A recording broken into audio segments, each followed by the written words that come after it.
us on the journey of inclusivity to address issues of minorities and marginalized communities. You further pledged that Kenya Kwanza plan will operationalize Article 56 of the Constitution of Kenya. As I stand before you today, I'm pleased to observe that you have fulfilled some of these commitments within the first year of your being elected as the president, and we want to applaud you for that. The Minorities and Marginalized Communities Affairs Unit has been established under your office, having been elevated from a department that it was before under the Office of the Deputy President. We take note that this has enhanced the stature of the unit and given the right of the minorities and marginalized communities the attention they deserve. Your Excellency, sir, we would like to sincerely thank you for your immense support and leadership in recognizing the rights of minorities and marginalized communities in Kenya. In order to maintain the momentum and achieve our national dream and equal society, we would like to request your government to, 1, fully operationalize Article 56 on minorities and marginalized communities.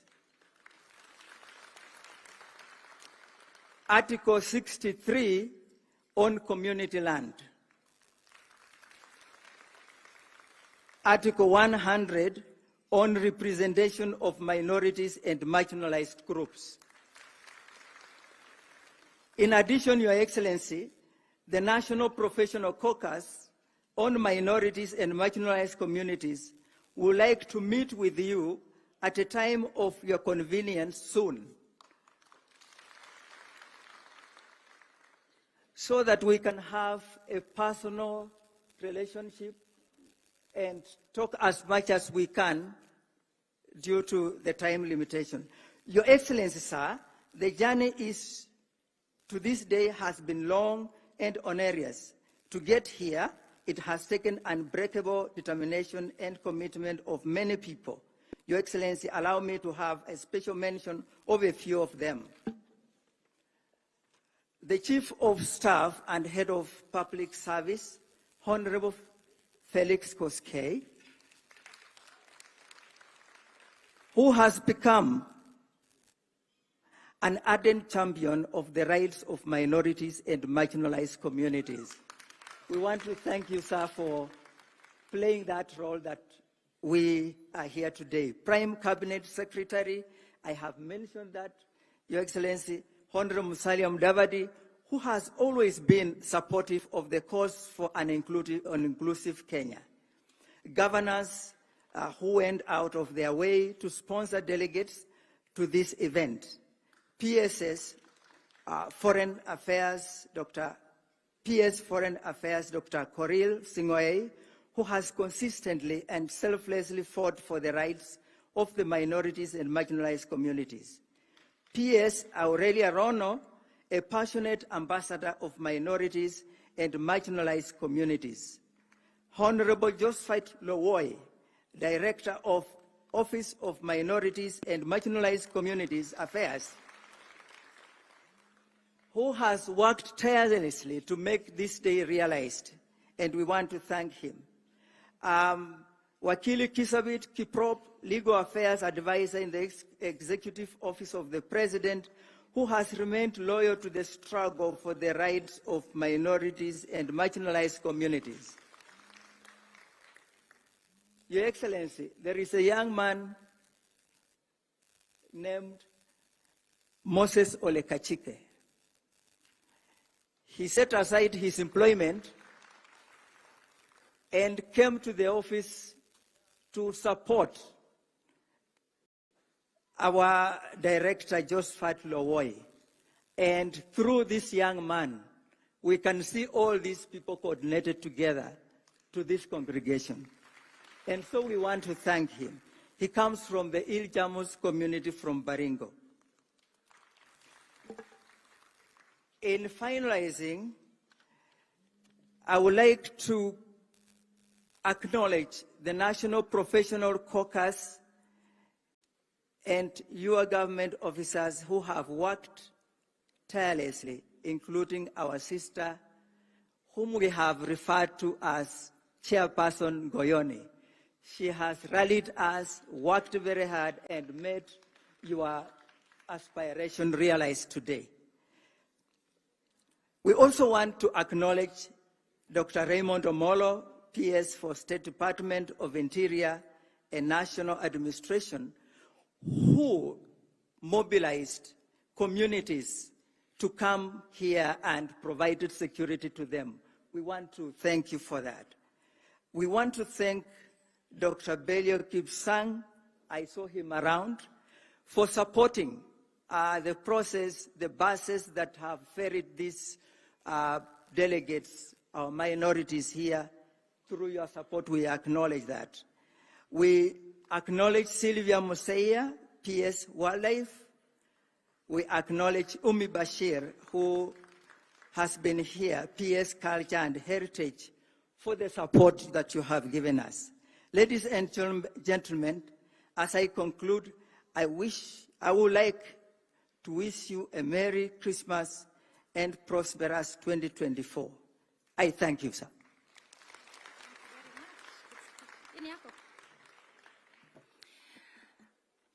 Bwana Chair, asante sana. Thank you so much for your brilliant speech. Your Excellency, it is good to note that we have 58 minority communities in our country, and they are all represented here today. Your Excellency, from the coastal region to the Turkana side, to the northern side, to the western side of this country, to the central part of this country, all minorities are here today to celebrate this day. Mjipigie makofi. Your Excellency, there is a technical team that did a brilliant job in bringing this together, and I would like for them to stand up and at least wave and be recognized for the brilliant job. Ngoyoni and team, Director Lowoi, the Bomas team, all the technical team that took part of this journey, please wave. Pigia hao makofi. Kama si hao, hii haingefanyika. Asanteni sana, Your Excellency, Head of Public Service, through your office. We appreciate the fact that the minorities have a directorate under your office, which is a first time thing. It shows the fact that we're taking this very seriously as a government, and we will support however we can. Our minorities are part and parcel of us. We are not leaving anybody behind. That is the Kenya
Kwanza regime.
and the Holy Spirit. Amen. Shall we all say amen? Basi mtu aliye karibu na wewe mpatie mkono, mwambie karibu. Naomba tuketi sasa.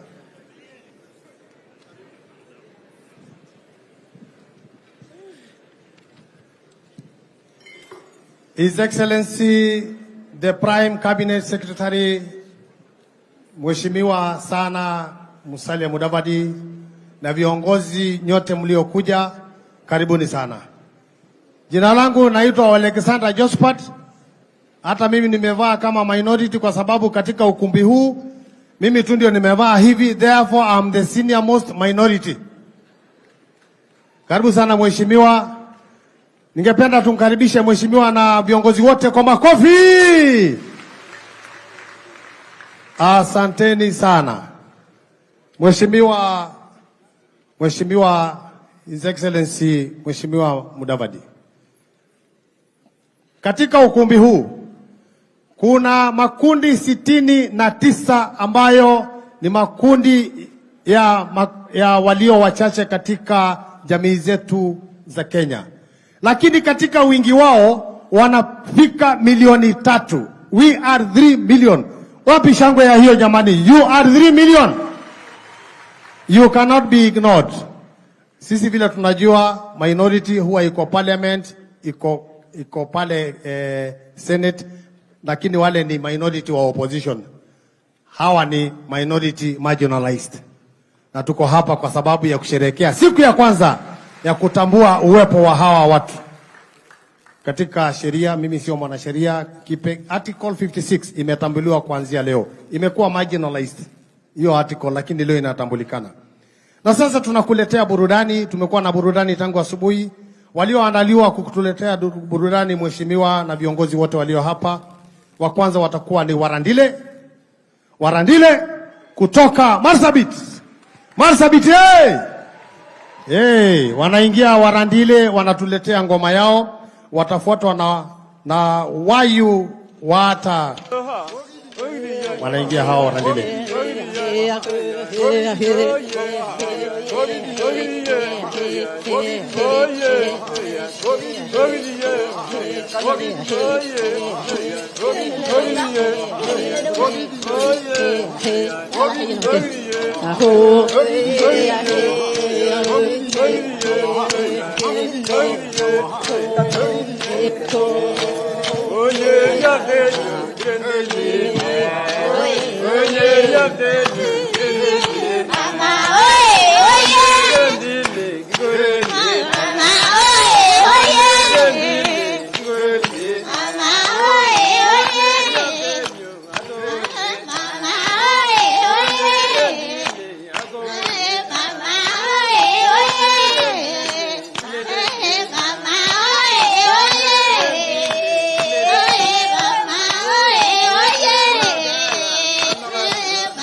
Tena kualika Wayu.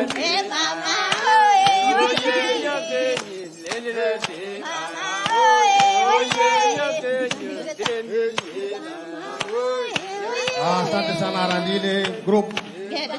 Mheshimiwa Your Excellency Mheshimiwa Mudavadi, tunakuletea sasa kundi liitwalo Wayu.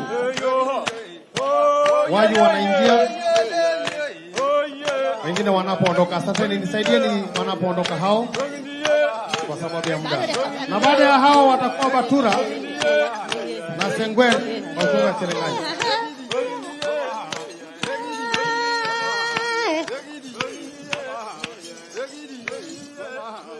Asante sana. Wayu tafadhali, Wayu kutoka Marsabit, ingieni uwanjani. Asa wapigeni makofi Randile, msiondoke nje, waonyesheni mahali pa kuketi. Asante sana. Wayu wanaingia kutoka Marsabit.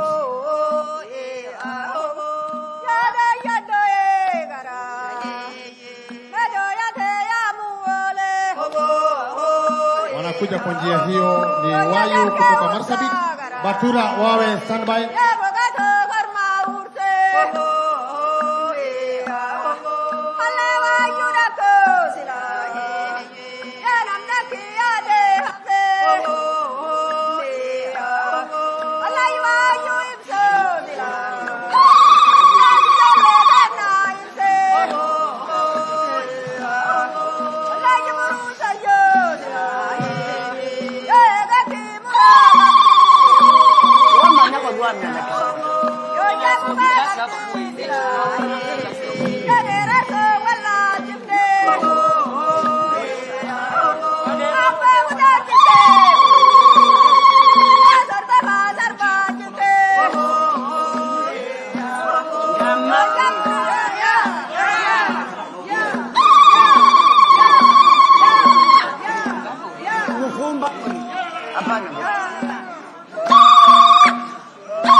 Batura ingine Batura waleto uwanjani. Asante sana Wayu, asante sana Wayu. Batura wanaingia. Asante sana Wayu, waonyesheni namna ya kuondoka.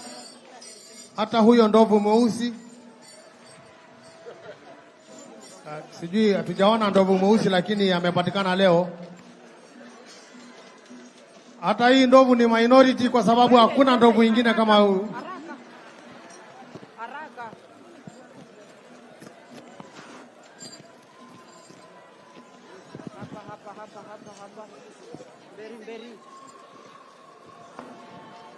Wanaitwa Batura hawa.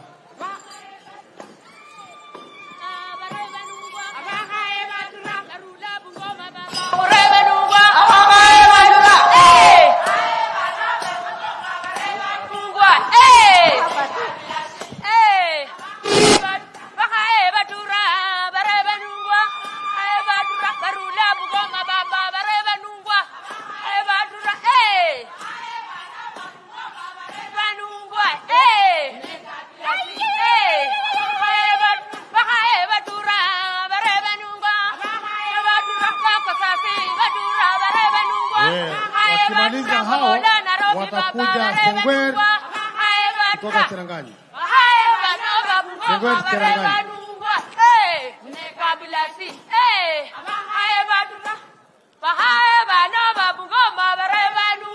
Wametoka Bungoma hao. Batura.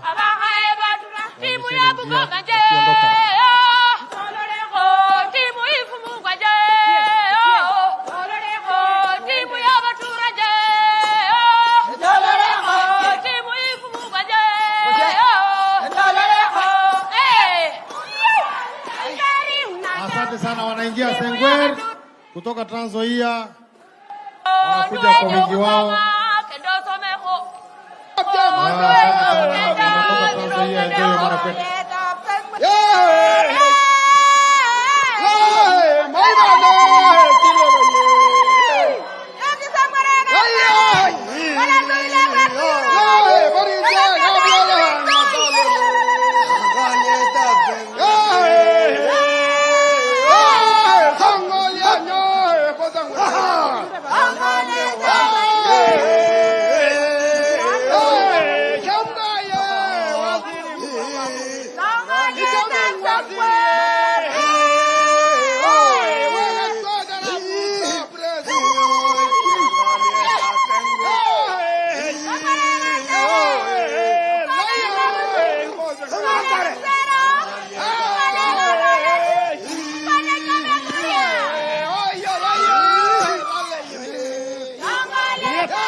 Anajulikana kama Sengwer Cheranganyi.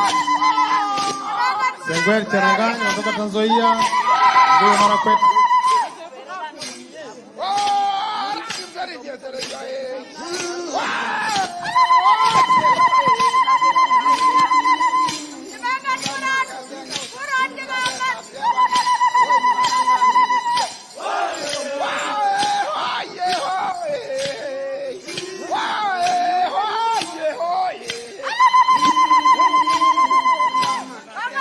Asante sana Sengwer Cheranganyi.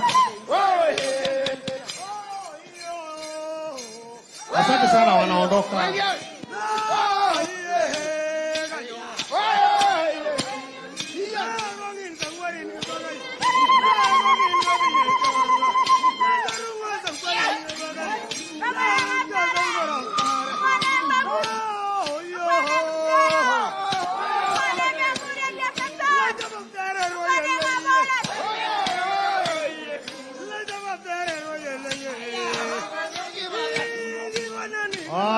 Thank you very much. Sengwer Cheranganyi, wapigeni makofi wanapoondoka kwa njia hiyo. Haya, asante. His Excellency Mheshimiwa Prime Cabinet Secretary, ukiona mavazi yetu ya minorities, wanavaa mavazi ambayo kuna ngozi za monkey, za baboon, za chui, za zebra, na KWS hakuna kitu watatufanya because we are the minorities. Na wako hapa, kwani watatu? Semeni hakuna. So, Mheshimiwa, just before I move on, there is a statement that has been made here by the minorities that they will not accept the things they can't change, but they will change the things that they cannot accept. Ni kweli ama si kweli? Kile ambacho hamupendi mnabadili?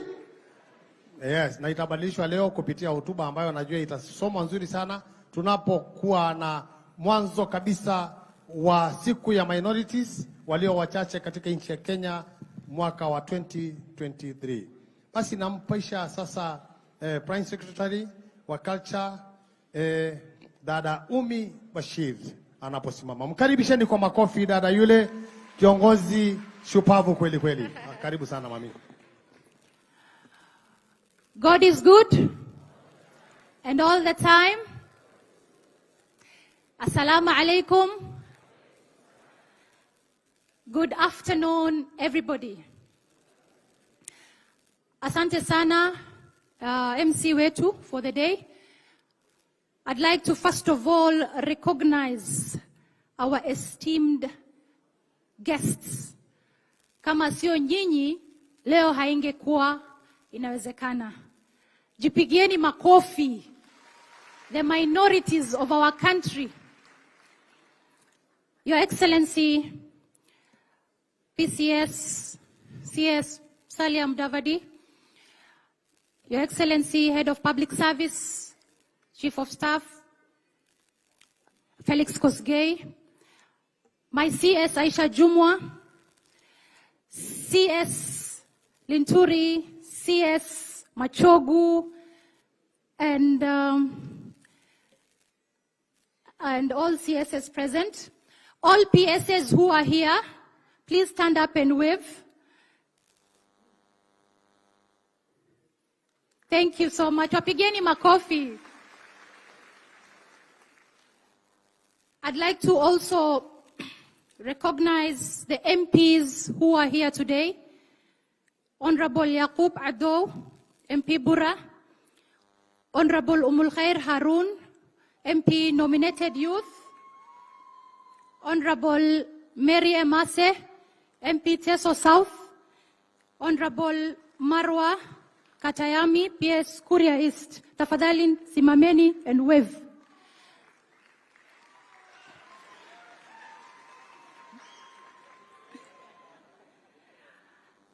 That aside, I would like to also recognize our honorable ambassadors and charge d'affaires who are here with us today. We recognize you, we appreciate you for supporting us on this very, very good day. Asanteni sana. Honorable His Excellency Mr. Bayen Rusom, Ambassador Eritrea. We have His Excellency Mr. Khalid, very good, Mr. Khalid Abdullah Al Saman, Ambassador Saudi Arabia. He's here with us. We also have His Excellency Dr. Ali Golampur, Ambassador of Iran. We also have Her Excellency Nara Al Hashmi, Ambassador, His Excellency, Nara Al Hashmi of Sultanate of Oman. We also have His Excellency Sultan Hajier, Ambassador of Uzbekistan.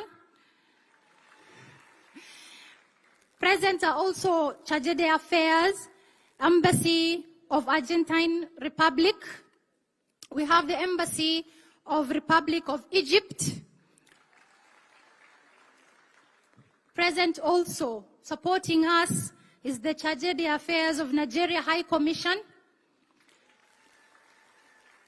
Present is the Charge d'Affaires Embassy of the Democratic Republic of Congo. And we also have Embassy of the Republic of Philippines. Thank you so much for making time to support our country in this very, very humble and amazing day for our minorities in the country. I would also like to recognize all the CEOs, the DGs, the MCAs, and the general public who've made time to be with us today. Asanteni sana.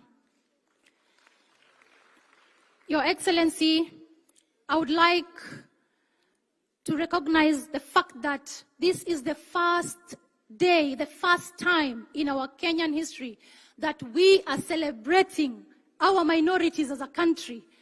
This is a day that God has made, and we are very happy as a people.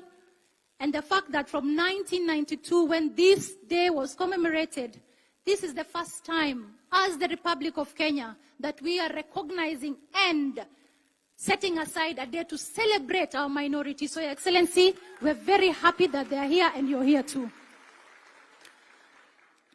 I'd like to take this opportunity now to welcome the chair of the National Ethnic Minority Communities Caucus, Dr. Charles Nandeni. Please welcome and make your speech. Thank you.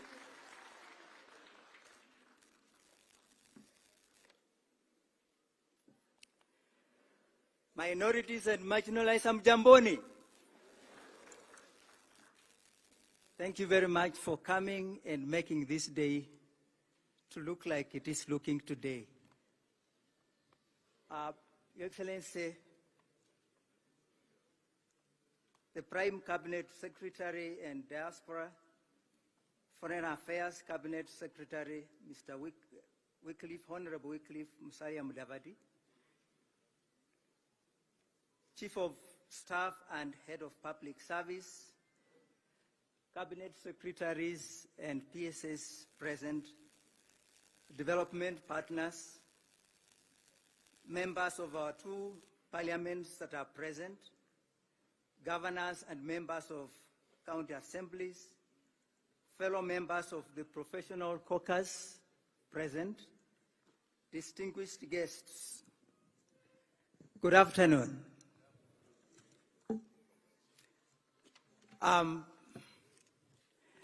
Before I read my speech, my remarks,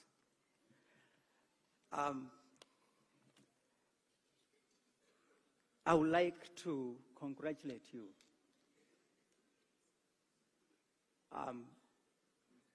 for being the one coming to grace this day today. You know where we all started in your office? And at first you didn't know that there were people like us in this country, and today you can see them. You organized for us a meeting in Margaret and invited for us our president. And during that day, there were declarations that were made. And I want to state today that some of the things that have happened today are things that were started with our Prime Cabinet Secretary, Honorable Musalia Mudavadi. And as he is seated here today, I believe in his heart, he is pleased to see whatever that has happened, that you can come from all over this country and come to this hall. Tangaza mambo mazuri. Na sasa tunamkaribisha Umi Bashiri. Nae aje aendele na ratiba. Asante sana, our MC Joseph. Bakari, thank you for your shairi, very nice. I would hereby like to take this opportunity now to welcome the head of public service, Mr. Felix Koskei. Please clap for him as he comes.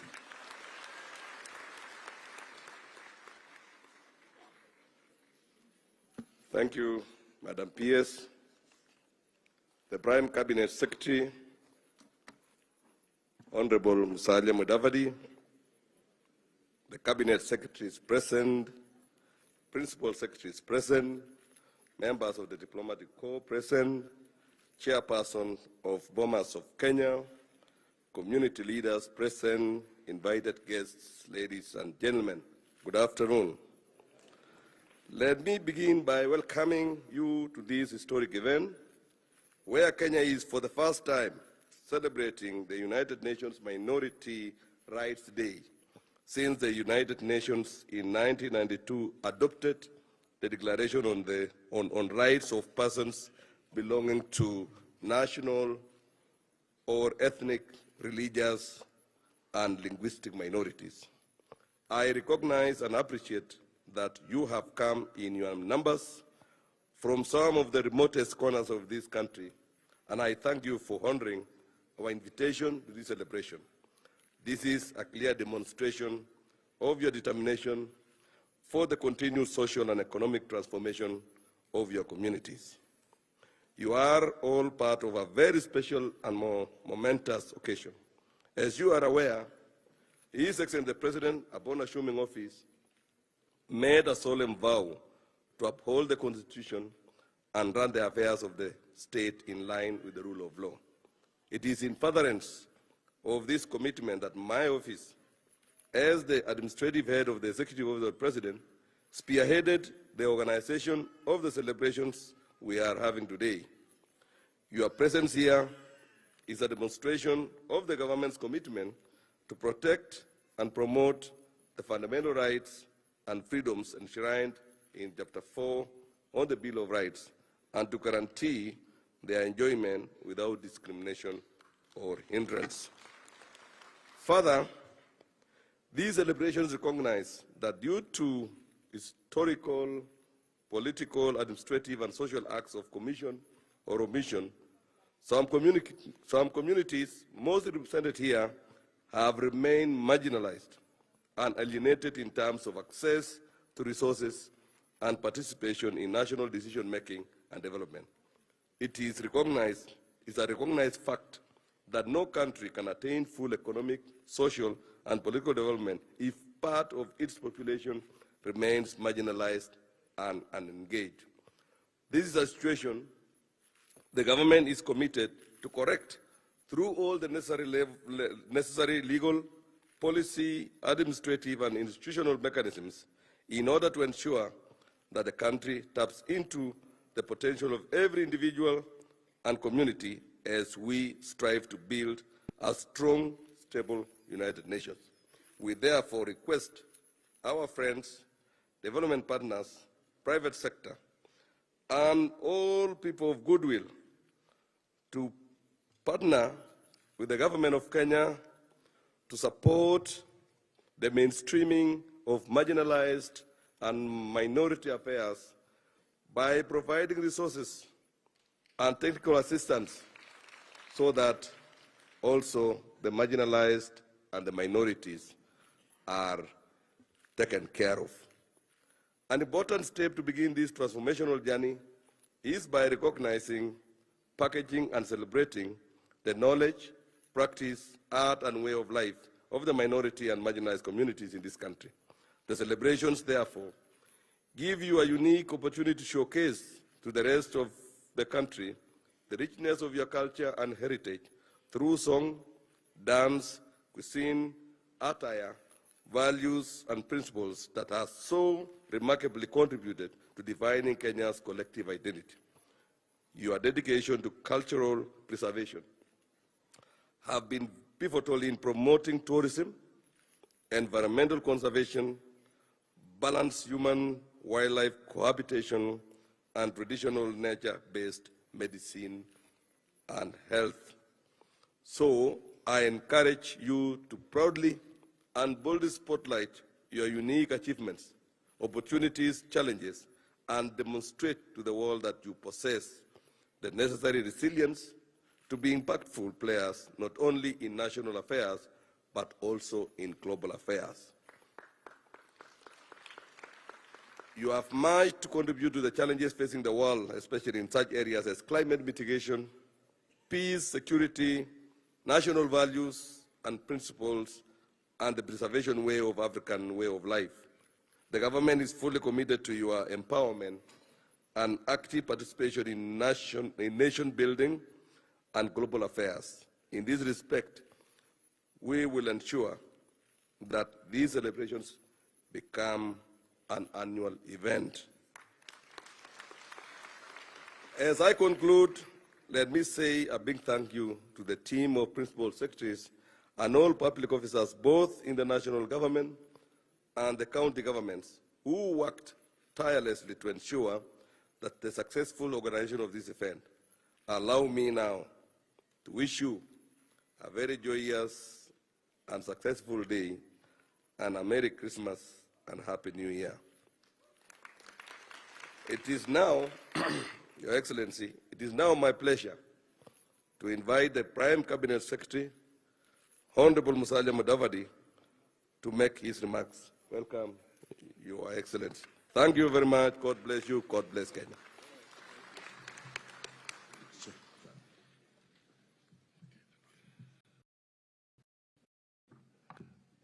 Thank you so much. Please be seated. Asante sana ndugu Felix Koske, ambaye ni Head of Public Service and Chief of Staff wa taifa letu la Kenya, mawaziri wenzangu ambao wako hapa, mabalozi, viongozi na washiriki mbalimbali, makatibu wakuu, ndugu na dada, hamjambo. Wakenya hoye! Wakenya hoye! Sijasikia. Wakenya hoye! Asante sana. Wasifikiri nyinyi ni minorities. Nataka sauti itoke ya kutosha. Wale wengine wajue muko, si ndio? Wakenya hoye! Asante sana. Leo ile hotuba nitasoma si ya Mudavadi, ni hotuba ya Mheshimiwa Rais wa Jamhuri ya Kenya. Ametutuma hapa sisi sote ili tushiriki na nyinyi na tutoe ujumbe wake. Angependelea sana kukuja hapa, lakini mambo ya kitaifa ni mengi na ametutuma, mutasikiza, na mimi najua kwa sababu ni hotuba yake, yale yako kule ndani ni yale mwenyewe ameamua.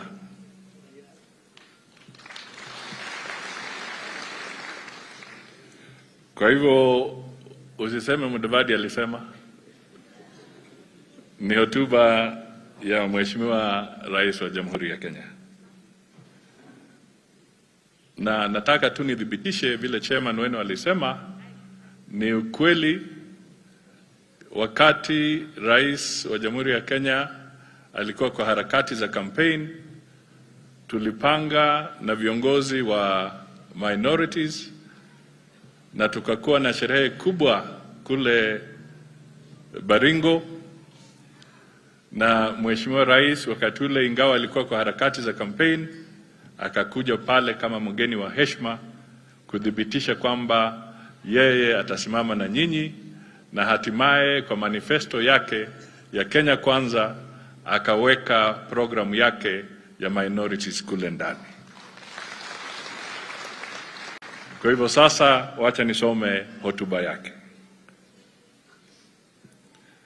The leadership and members of our ethnic minorities and marginalized communities, distinguished guests, ladies and gentlemen. On 18th December 1992, the United Nations General Assembly adopted the United Nations Declaration of the Rights of Persons belonging to national or ethnic, religious, and linguistic minorities to protect and promote minority rights. This day has been marked internationally for the last 30 years. Yet it is only today that Kenya is joining the community of nations to officially mark this significant day. It therefore gives me much joy and delight to join you on this inaugural and auspicious celebration of the International Minority Rights Day. I extend my high regards to all of us who have joined in from the length and breadth of our great country, and commend you for your commitment to the cause of minorities and marginalized communities. I am also happy to have toured the various exhibitions showcasing the rich and diverse cultural heritage of our minority and marginalized communities. I have had the unique opportunity to rehash the reasons behind our national clarion call of shared prosperity and why our collective consciousness underscores the concept of unity in diversity as a key pillar of our national unity. It is indeed befitting that this year's theme is recognizing, empowering, and protecting the rights of minorities and the marginalized. This theme will keep us talking about and addressing the challenges, aspirations, and the realities around our ethnic minorities and marginalized communities, and prepare us for the journey that we must walk in order to achieve these aspirations. The preamble to our Constitution espouses our pride in our ethnic, cultural, and religious diversity and recognizes the aspiration of all Kenyans for a government based on the essential values of human rights, equality, freedom, democracy, social justice, and the rule of law. These values must be extended to ethnic minorities and marginalized communities, and no less. This event resonates well with the principles enshrined in our Constitution that express Kenya's commitment to fostering inclusivity, non-discrimination, and the protection of minority rights and the rights of those who have previously been systematically marginalized. Article 56 of our Constitution is particularly instructive on the steps, including affirmative action measures, that the state ought to take so as to ensure that minorities and marginalized groups participate and are represented in governance and other spheres of life, are provided special opportunities in educational and economic fields, are provided special opportunities for access to employment, develop their cultural values, languages, and practices, and have reasonable access to water, health services, and infrastructure. I am also pleased to note that today's celebrations come just 6 days after our Jamhuri Day, when celebrated our resolve to liberate our nation from all forms of injustice. It cannot be that 60 years after independence, some communities in Kenya are yet to fully enjoy the fruits of independence, let alone the feeling of recognition and inclusion. This, under my administration, will change. Distinguished guests, ladies and gentlemen, I am a firm believer in the promise of our Constitution. In me, you, the leadership and members of the ethnic minorities and marginalized communities, have a friend and a partner in your quest for space and recognition. During my tenure as Deputy President, I not only set up a technical department for minority and marginalized communities affairs, but I also championed the appointment of several of your members in my office. I also championed affirmative action measures in the public service and elsewhere that saw numerous of your members secure employment. I have continued this trend as President. Remember, this is the President's speech. By appointing more to the high-ranking positions in my administration. And you have seen quite a number of them being recognized here. In the run-up to the 2022 general elections, the Kenya Kwanza team pledged to address the issues that have plagued the minorities and marginalized communities in a comprehensive manner. We committed to set up a team that will conclusively look into these issues and recommend the best way of addressing these concerns. In order to advance the welfare of ethnic minorities and marginalized peoples in a more institutionalized manner, I am happy to report that under Executive Order Number 2 of 2023, I have since established the Minorities and Marginalized Affairs Unit under the Presidency, which I shall be unveiling today.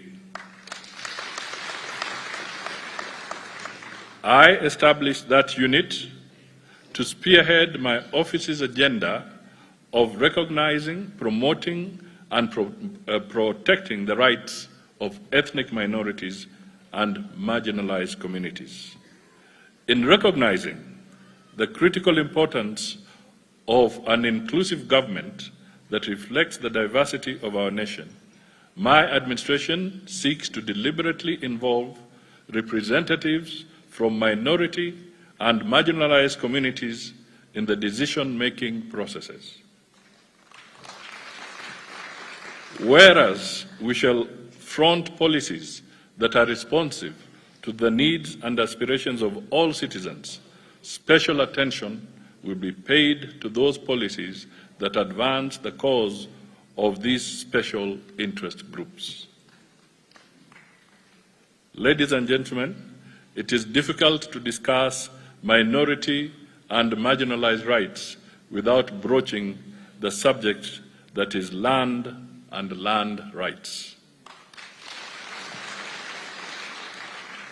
Over the years, minority and marginalized communities have clamored for land and land rights.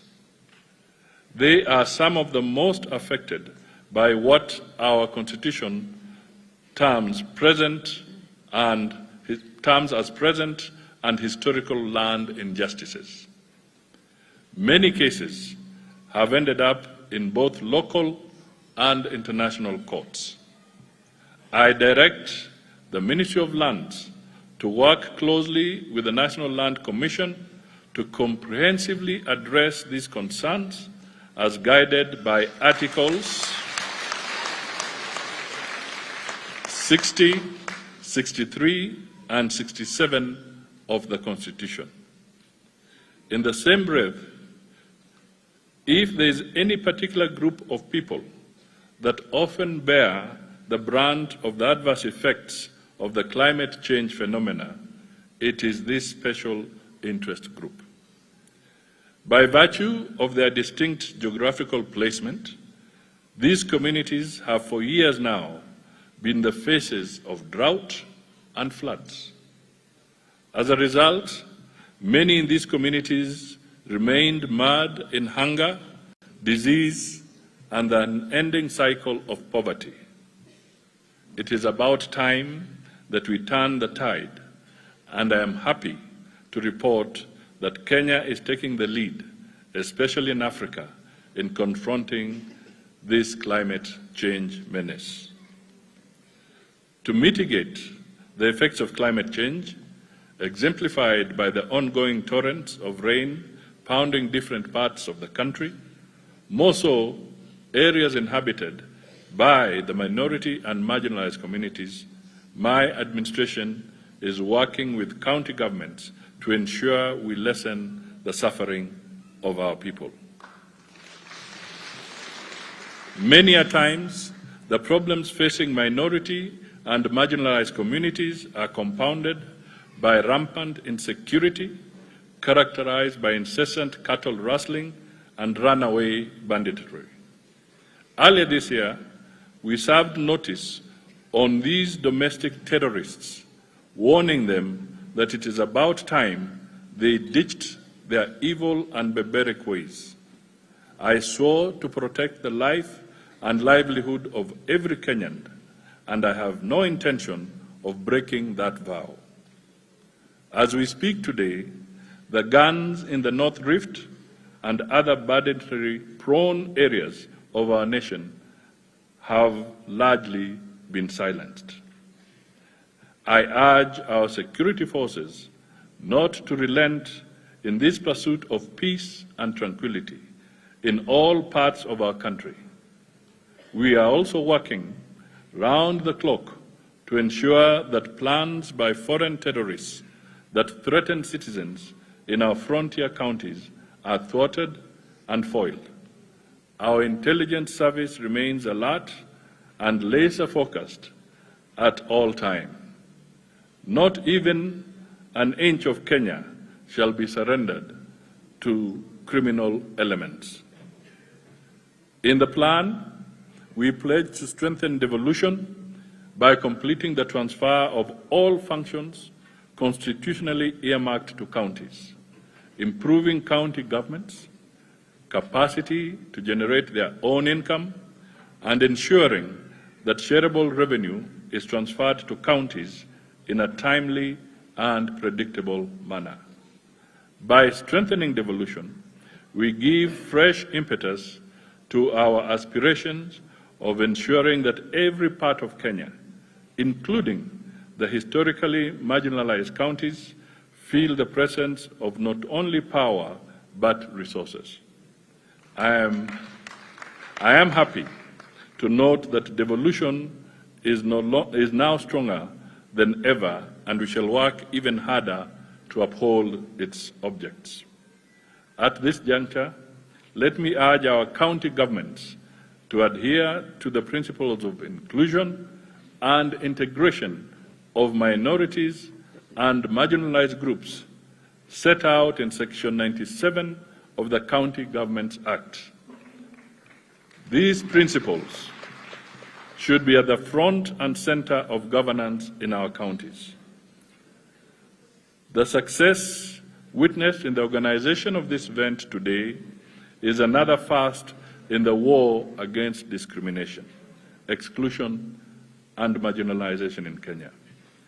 As a consequence of these celebrations, we shall kick off an intense discourse as we continue to hear from the people and the associations working at the grassroots in order to ensure that everyone in Kenya enjoys equal rights and opportunities.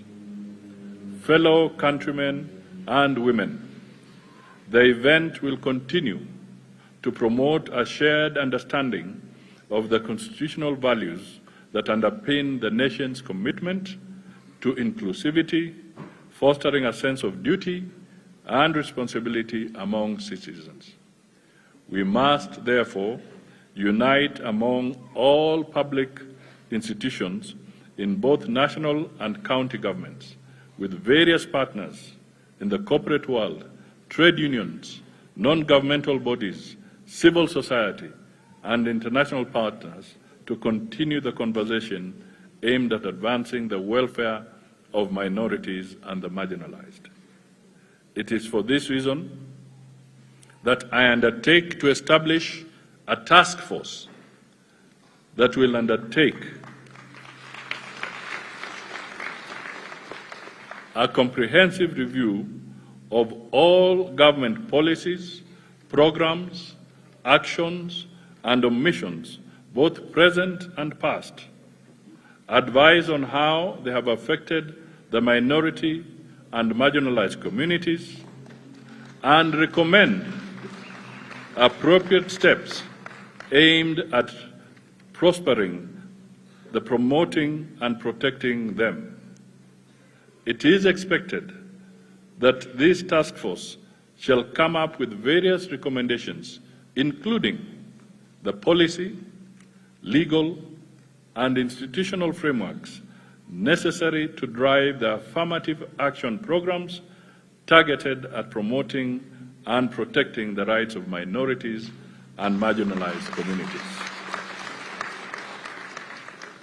These recommendations shall form the cornerstone of the delivery of Kenya Kwanza's commitment to legislate an affirmative action framework to implement Article 56 of the Constitution, just like the young girl said.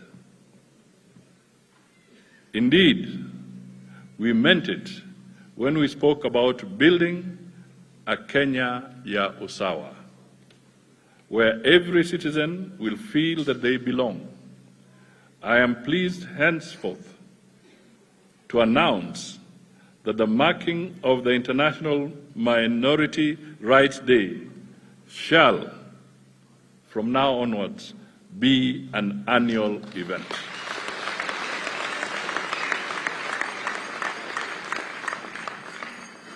It will be an occasion to critically think about our successes, shortcomings, to cherish our diversity, and how different backgrounds contribute to our national unity, because out of many, we are one. Since we may not meet again this year, may I now take this opportunity to wish each and one of you here present today a Merry Christmas and a Happy New Year 2024. Please pass my season's greetings to your families back home. God bless you. God bless this, our land and nation. Asanteni sana. Hiyo ni hotuba ya rais, si ya Mudavadi. Kwa hivyo tupige makofi, nimetimiza wajibu wangu. Asante sana. Basi naomba tusimame sote. Kwanza kabisa, kabla wimbo wa taifa, tuimbe wimbo wa Krismasi. We wish you a Merry Christmas. Kila mtu aimbe. We wish you a Merry Christmas and a Happy New Year. Piga mtu aliye karibu na wewe high five tukiimba we wish you a merry Christmas, we wish you a mikono, we wish you a merry Christmas and ya mwisho we wish you a merry Christmas, wish you a merry Christmas, we wish you a merry Christmas and a happy new year. Basi tunafunga sherehe hii. Atakapoondoka mgeni wetu pamoja na viongozi wengine, tutabaki hapa tutulie, niwaonyeshe taratibu za vile tutakwenda kula na mambo yote ambayo yatakayofuata. Lakini kwa sasa naomba tuchezee wimbo wa taifa, sote tuimbe pamoja.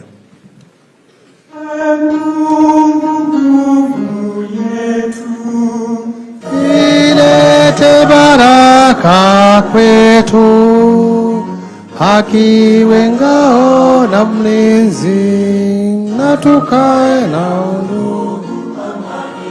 uhuru, raha tupate na ustawi.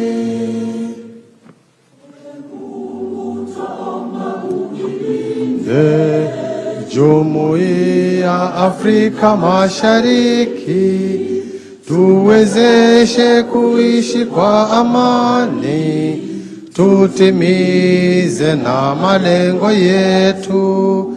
Jumuiya yetu sote tuilinde, tuwajibike, tuimarike. Umoja wetu ni nguzo yetu.